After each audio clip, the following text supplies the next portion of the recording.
Hey, have you ever felt completely blindsided by someone else's rage?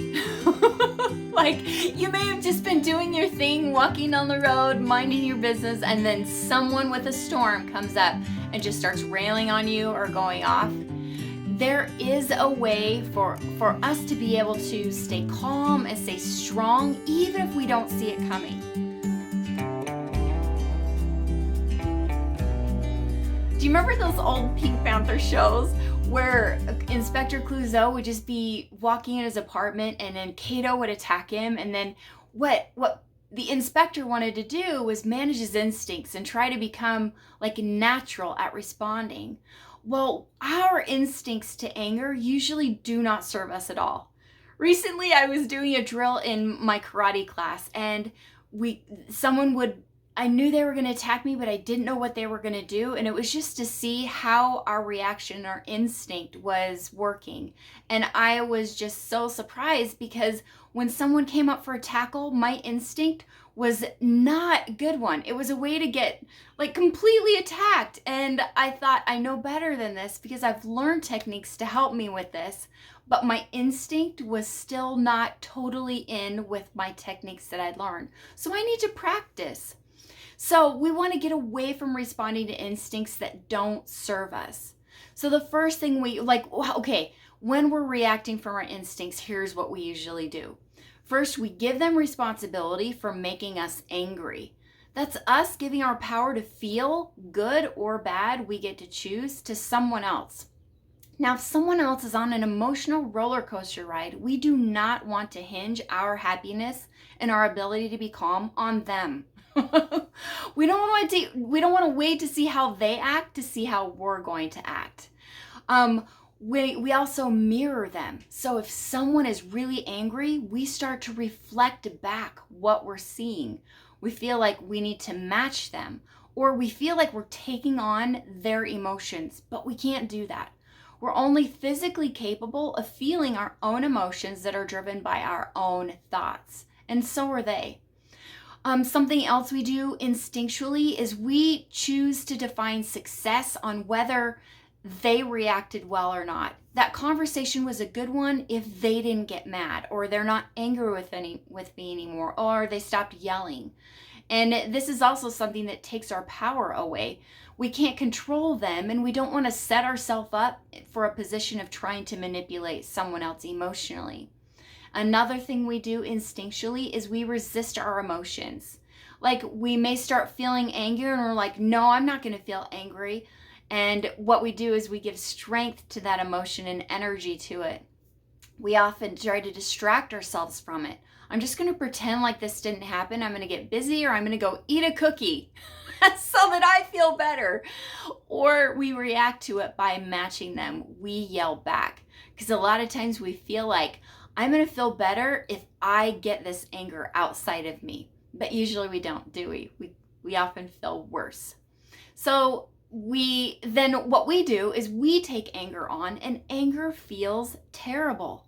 I don't like feeling angry because it feels terrible inside. It gives me a knot in my stomach, and my brain feels like it's stuck on that scenario, and it plays it over and over and over again. I want my energy back, I want my time back, and I want my control back. And I want to be able to stay in strength and calm and love.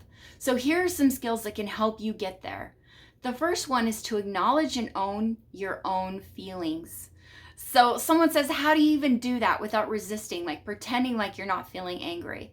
So do you remember those BBC, like those English shows where there was a ball and then someone would arrive and everything would stop, and this guy at the door would like bang his staff and say, Lady Penelope Bennett from Devonshire, and he would announce her. So this is kind of what it's like when we recognize I'm starting to feel angry. Anger has arrived from a thought in my brain. Now, we want to try to say anger's arrived because of what they're saying, but that's just not true. The truth is we're feeling angry because of what we're thinking about what they're saying. Like, they shouldn't do that, or that's not their best self. They should be better than that. They shouldn't treat me like this. That's going to make us angry in a hurry. But if we just recognize, of course I'm feeling angry, I'm thinking it's their fault.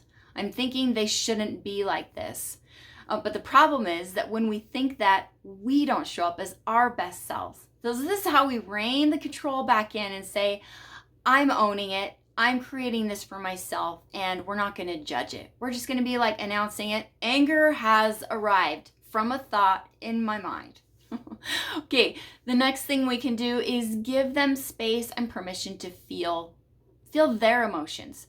Their emotions are not a problem for us to solve. Their emotions reflect their thoughts about what they're making things mean. Those are things that we don't want to try to control. So what we can do is give them space to feel them. It's okay. It doesn't mean that we need to expose ourselves to things that we don't want to tolerate, but it means we don't have to try to control it and manage it to feel better. So the third thing we can do is define our own success based on something inside of us. So we're going to get away from saying that conversation went bad because they were so mad at me, and bring it back to something like, do I like how I showed up in that conversation? Did I stay aligned?